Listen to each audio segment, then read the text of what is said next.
আসসালামাইকুম, কেমন আছেন সবাই? আল্লাহর অশেষ রহমতে আমরা সবাই ভালো আছি।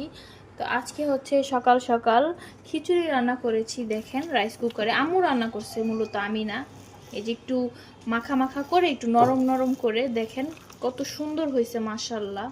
চিকেন দিয়ে রান্না করা হয়েছে। এই যে দেখতেই পাচ্ছেন, অনেক সুন্দর হয়েছে। এই যে এখন হচ্ছে সবাইকে দিয়ে দিব। সকালে গরম গরম ধোয়া ওঠা খিচুড়ি মুরগি দিয়ে রান্না করা হয়েছে। তো এখন হচ্ছে গরম গরম খিচুড়ি প্লেটে বেড়ে নেই, ধোয়া ওঠা একদম খিচুড়ি। বেশি করে ডাল দিয়ে চাল দিয়ে রান্না করা হয়েছে। তো রেসিপিটা তো শেয়ার করা হয়নি আপনাদের সাথে, নেক্সট টাইম আবার শেয়ার করব ইনশাল্লাহ।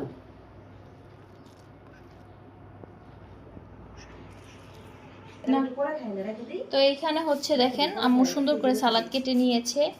এইখানে এই যে শসা দিয়ে দিলাম, তারপর হচ্ছে লেবু, এইখানে এই যে পেঁয়াজ। তো কেমন হয়েছে সবাই বলবেন। তো আল্লাহ হাফেজ, আসসালামু আলাইকুম।